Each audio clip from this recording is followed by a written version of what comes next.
ओम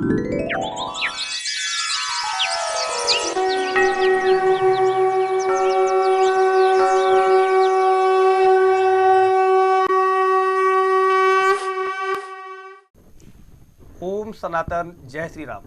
दर्शकों, आपका स्वागत है वही मनपसंद कार्यक्रम रिलैक्स लाइफ। और लाइफ में किस तरह से आप रिलैक्स पा सकते हैं, इस कार्यक्रम से आपको रोज नित नई जानकारियां मिलती हैं। आज सनातन टीवी के स्टूडियो में माता जी मौजूद हैं, माँ माया नंदगिरी जी। माता जी, आपका सनातन टीवी के स्टूडियो में स्वागत है। नमो नारायण। दर्शकों, आज आपको इस कार्यक्रम के दौरान एक ऐसी जानकारी मिलने वाली है जिस जानकारी को प्राप्त करने के लिए आपने आज तक बहुत सारे संभवतः यत्न भी किए होंगे, प्रयत्न भी किए होंगे और उनके समाधान खोजने के लिए बहुत सारे जतन भी आज तक किए होंगे। तो माता जी, आज हमारे दर्शक जानना चाहेंगे कि ध्यान के किन किन बिंदुओं पर हम लोग चर्चा करने वाले हैं। देखिए, जो ध्यान हम करते हैं उसका पूरा चैनल है। सपोज जैसे आप मोबाइल चलाते हैं तो उसमें बैटरी की ज़रूरत होती है, उसमें बहुत कुछ चीज़ की ज़रूरत है, उसको चार्ज लगाते, तो वैसे ही बॉडी का एक चैनल है। पहले हम उसको पूरी बॉडी की चैनल की जानकारी देते हैं, उसके बाद हम ध्यान कराते हैं। अगर आप थोड़ा सा ट्रिक बता देती हूँ कि आप बहुत परेशान हो रहे हैं, जैसे बहुत लोग डिप्रेशन में रहे हैं किसी कारण से, बहुत लोग जैसे रिलेशनशिप में आते हैं उसके कारण डिप्रेशन में चले जाते हैं, बहुत लोगों को ऑफिस की वजह से डिप्रेशन में चले जाते हैं, कई कारण होते हैं डिप्रेशन के। तो उसमें हमने जो डिप्रेशन का ट्रिक बताया, क्योंकि पहले तो हमें चैनल बताना पड़ता है, कहाँ से शुरू करना है, किस तरफ जाना है, क्योंकि हमारा बॉडी का भी एक चैनल है। तो चैनल के थ्रू जब जाते हैं हम, बॉडी के चैनल के थ्रू, तो बहुत इजीली आप ध्यान कर सकते हैं। तो मैं थोड़ा सा ट्रिक बताना चाहूँगी कि जब भी आपको लगता है कि आप बहुत ही ज़्यादा डिप्रेशन की तरफ जा रहे हैं और आपके मन में काफ़ी बेचैनी है, तो उस समय आप कुछ ना करें, क्योंकि जब हम ओम की ध्वनि निकालते हैं तो आप देखिएगा, जब ओम की ध्वनि निकलती है, कंठ, कान, ब्रेन, तीनों को आपको जैसे एक एनर्जी मिलती है, जिससे जब बोलते हैं ना पर्दा, जो आपके अंदर का जो चीज़ है वो खुलता है, तो इससे आपको रिलैक्स फील होता है। तो इसी मुद्रा में, जैसे हमारे शिव जी बैठे हैं, इसी मुद्रा में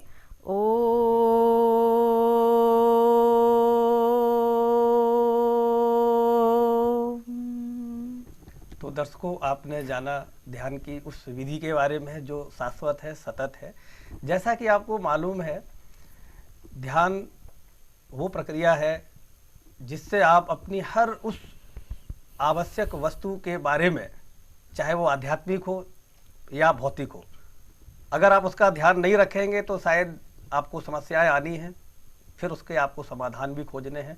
तो इसी कड़ी में एक माता जी का बहुत बड़ा अभियान अंतर्राष्ट्रीय स्तर पर चल रहा है कि हम किस तरह से अपने जीवन में आरामदायक स्थिति में आ सकते हैं, कैसे अपनी लाइफ को रिलैक्स दिला सकते हैं।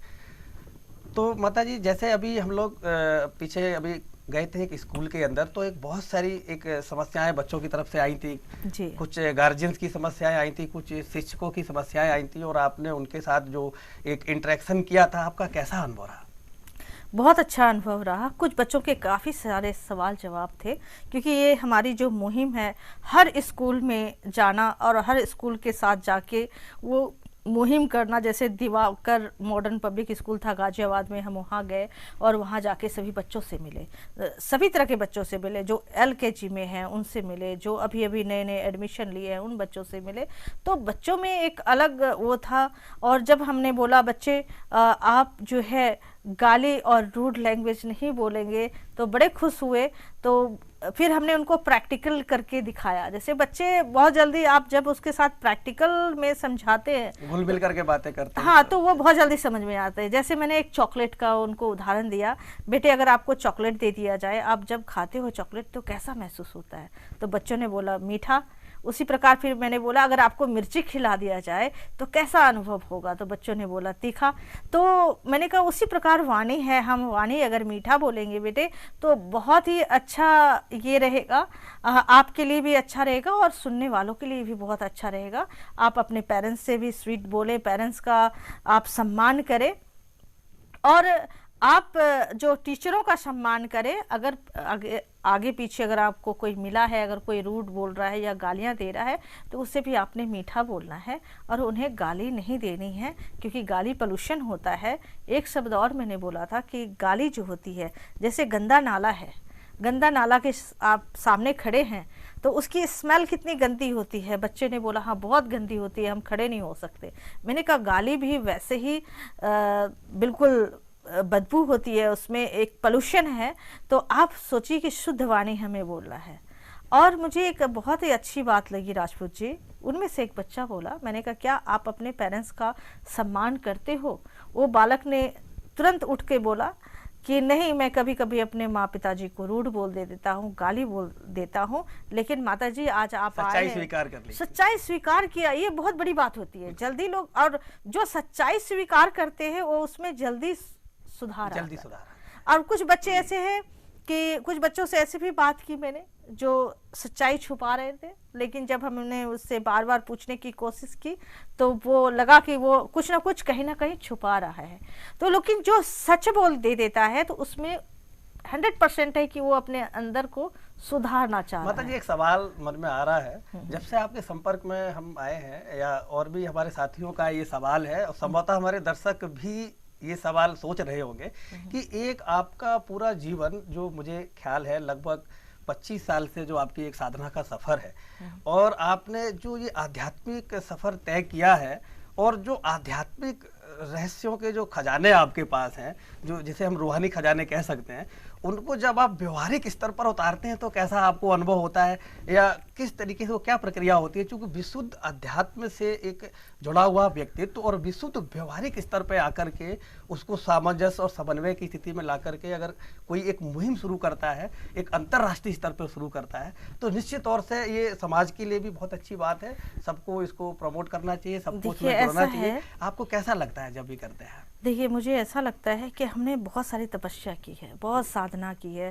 जैसे मुझे याद है तारापीठ पर आपने कई वर्षों तक तपस्या की है, वहाँ पर तारापीठ में की, कामाख्या में कामाख्या पर की, मैं महाकाल पे भी, उज्जैन में भी रहे आप, उज्जैन में भी काफी टाइम रही हूँ, वृंदावन भी रहे हैं, कन्हैया की नगरी में भी, कन्हैया की नगरी में भी रही हूँ। लेकिन इस सब चीज से एक प्रेरणा मिला और एक उद्देश्य है जीवन में, कि बोलते हैं ना, एक पेड़ है और एक बहुत अच्छी वाणी भी है कि बड़ा हुआ तो क्या हुआ, जैसे पेड़ खजूर, पंछी को छाया नहीं, फल लागे अति दूर। तो जब हम किसी को दे ही नहीं सकते, वो जीवन किस काम का है?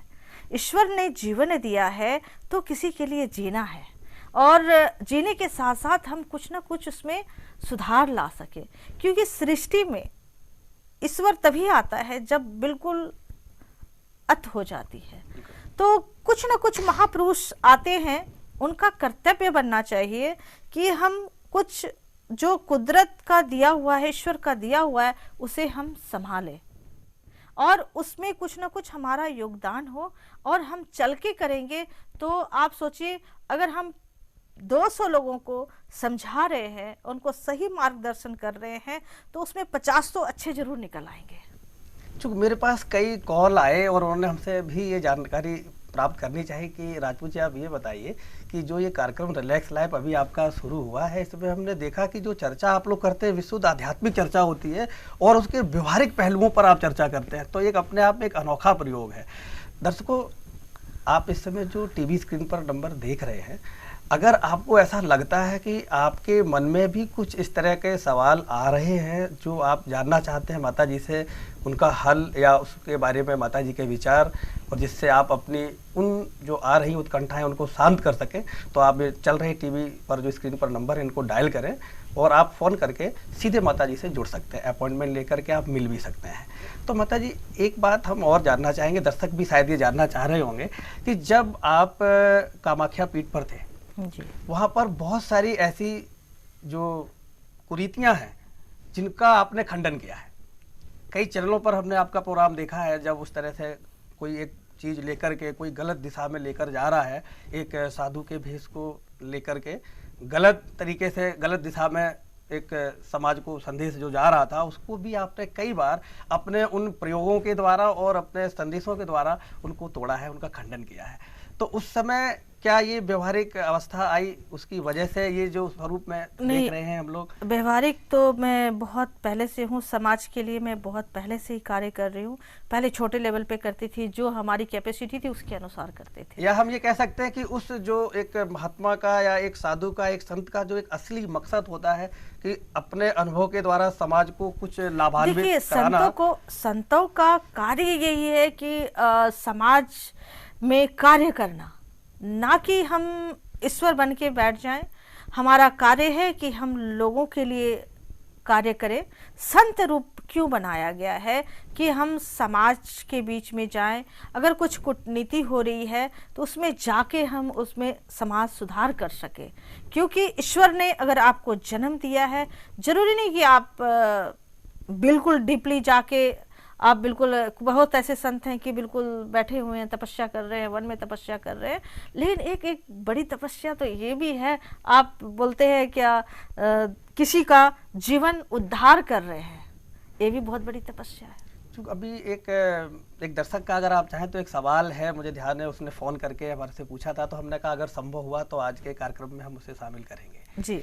एक दर्शक का सवाल ये था कि हम जो है भिलाई में रहते हैं, हाँ, और क्या आप लोग भिलाई में आकर के, वो किसी स्कूल के प्रधानाचार्य जी थे, कि क्या आप लोग हमारे स्कूल में आकर के ये नैतिक शिक्षा का जो एक व्यवहारिक ज्ञान आप लोग दे रहे हैं और उसका प्रसारण भी आप टीवी के माध्यम से जन जन को किस तरीके से वो आपकी द्वारा दी गई जो शिक्षा है, ज्ञान है, लोग लाभान्वित हो रहे हैं, वो सारा आप दिखा रहे हैं, क्या आप हमारे स्कूल में भी आ सकते हैं?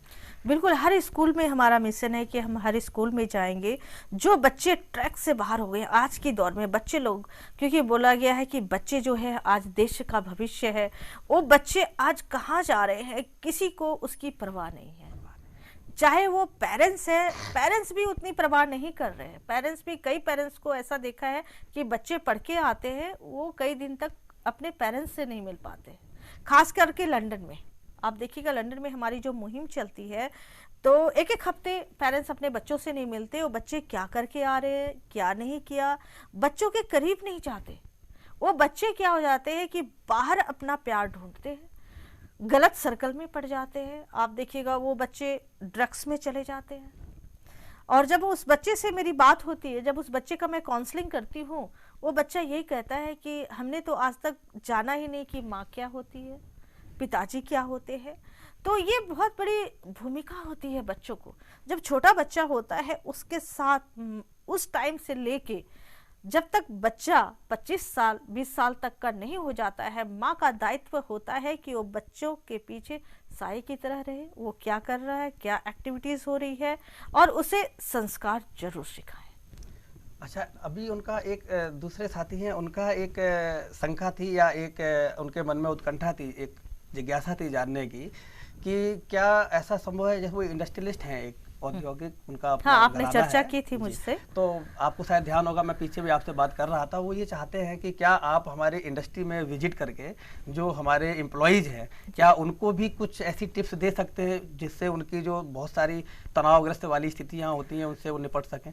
क्या होता है ना कि जो इंडस्ट्रीज में काम कर रहे हैं, खास करके वर्कर लोग, वो बेचारे 2 टाइम की रोटी जुगाड़ने के चक्कर में रहते हैं, और घर का भी प्रेशर होता है। घर में एक तो वाइफ समझने को राजी नहीं होती है, दूसरा क्या है कि जो बच्चे की रिक्वायरमेंट होती है एजुकेशन को लेके, बच्चे पढ़ना चाहते हैं, उनके वो बच्चे पढ़ नहीं पाते हैं, उन बच्चों की भी मैं हेल्प करती हूँ कि जिनके बच्चे, जिन वर्कर के बच्चे अगर एजुकेशन करना चाहते हैं, उनके लिए अगर उनको संभव नहीं है कि वो एजुकेशन करा सके, तो हम लोग कहीं ना कहीं तरीके से उनका हेल्प करते हैं। तो ऐसी जगह पे, एक तो जिस जगह पे वो काम कर रहे हैं, काम पे बड़ा प्रेशर होता है।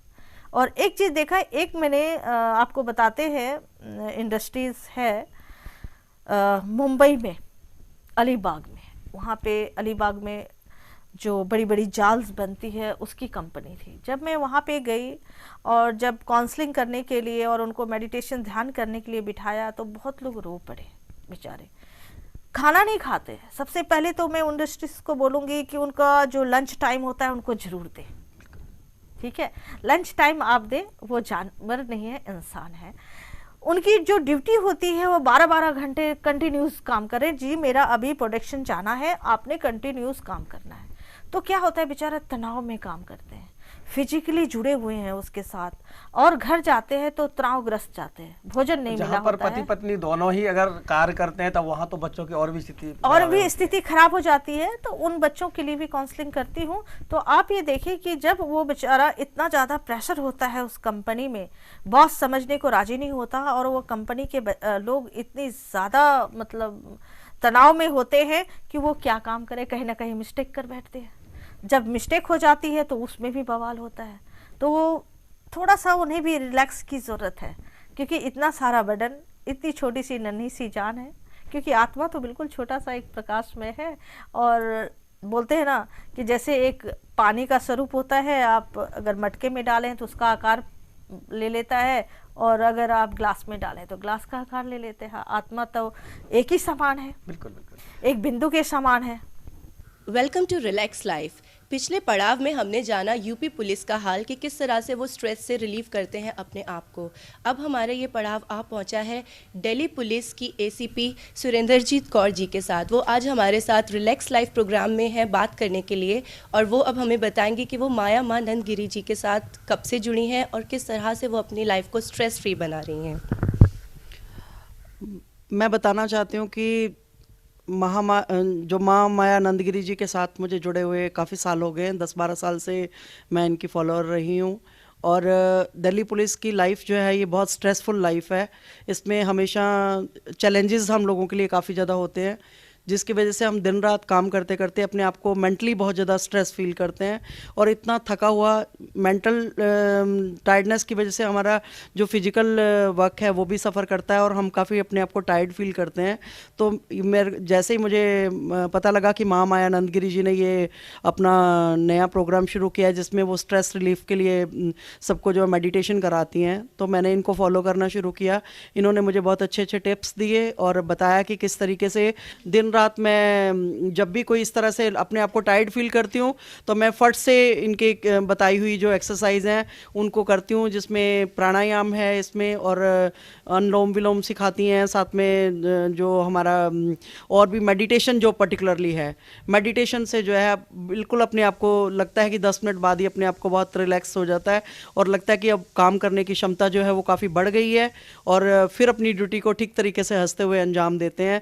क्योंकि दिल्ली पुलिस में रह के मेरी ये इच्छा होती है कि हमारे पास सभी दुखी लोग आते हैं, तो जब अगर हम खुद ही दुखी रहेंगे तो हम उनको किस तरीके से बेटर पॉलिसिंग दे पाएंगे, किस तरीके से हम उनकी लाइफ को बेटर कर पाएंगे।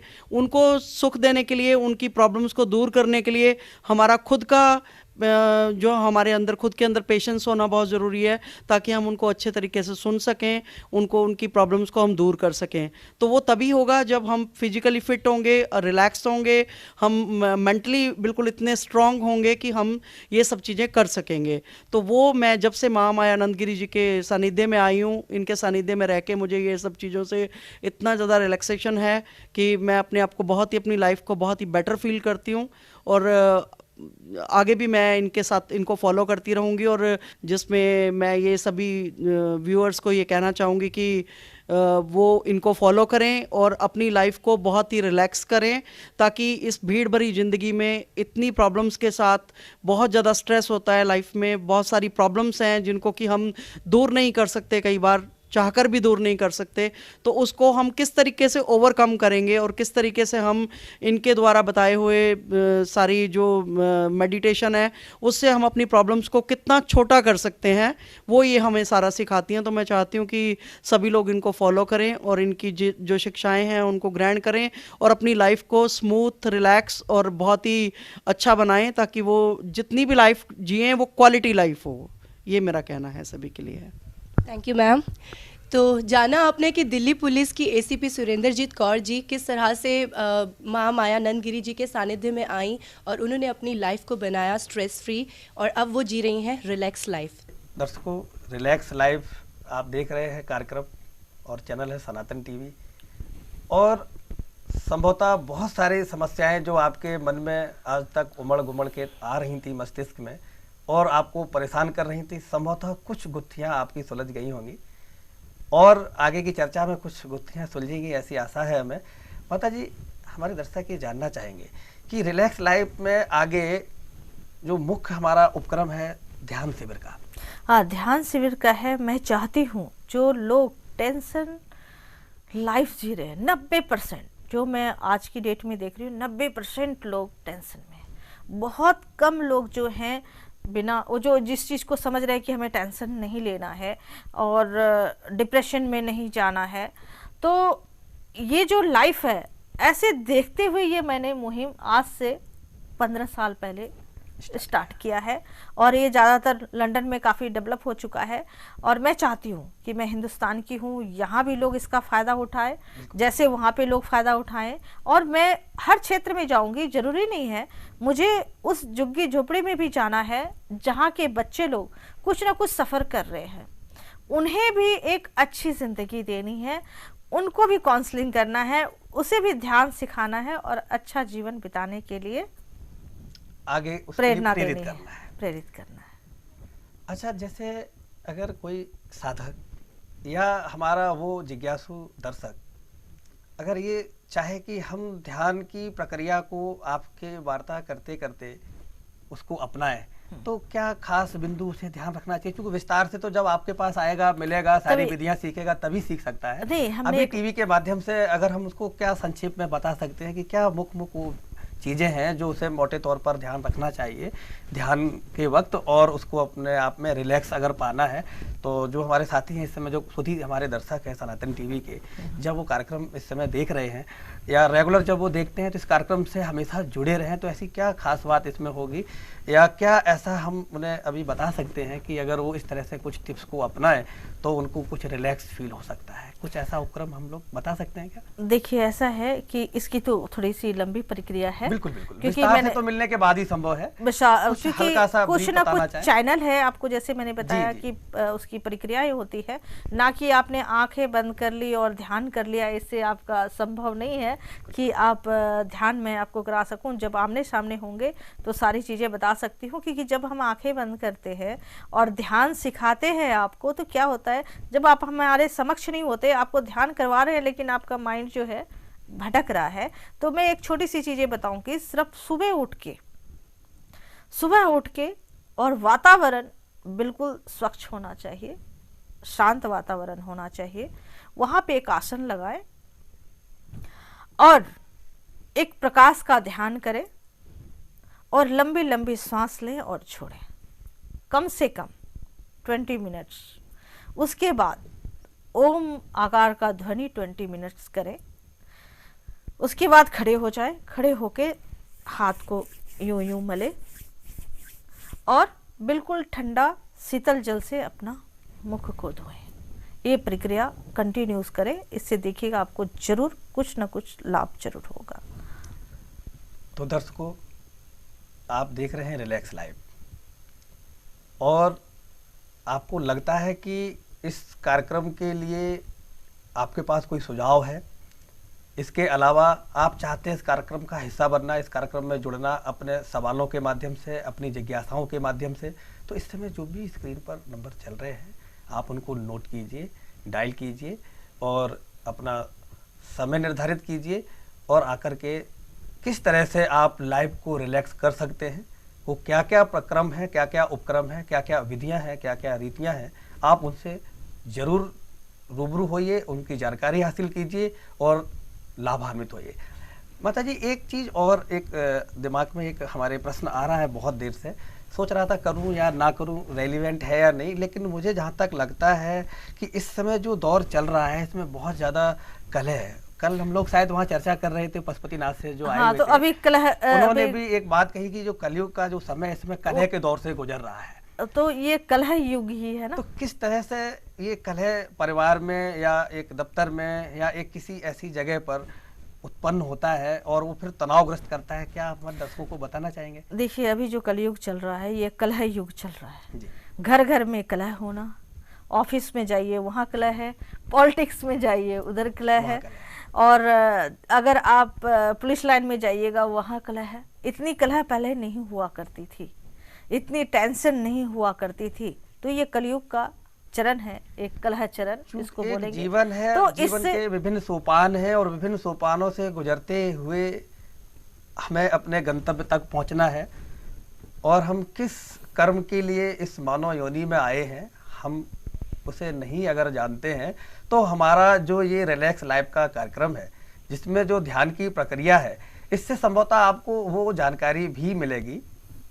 और मैं चाहूँगा माता जी, जो घड़ी की सुइयां इशारा कर रही हैं विदा लेने के लिए, आप आज क्या दर्शकों को संदेश देना चाहेंगे? मैं यही संदेश दूंगी कि अगर आप रिलैक्स सचमुच में चाहते हैं अपने लाइफ में, तो इस प्रक्रिया को जरूर अपनाएं। और ये हमारा मुहिम सिर्फ स्कूल में ही नहीं, हर गली हर मोहल्ले में रिलैक्स लाइफ का मुहिम चलेगा।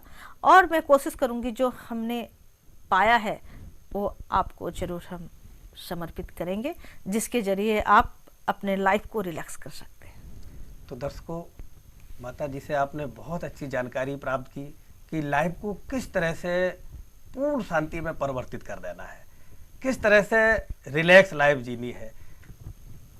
तो आप बिल्कुल कार्यक्रम से जुड़े रहिए और जो भी आपकी उत्कंठाएं आ रही हैं उनको नोट करते रहिए और अपने संबंधित चीज़ों को आगे यहाँ तक पहुँचाते रहिए। कार्यक्रम के माध्यम से आपको, मुझे उम्मीद है, आपको उसका हल मिलता रहेगा। अब समय हो चुका है आपसे विदा लेने के लिए। आप देखते रहिए रिलैक्स लाइफ और देखते रहिए सनातन टीवी। तब तक के दीजिए इजाज़त। जय श्री राम। ओम सनातन।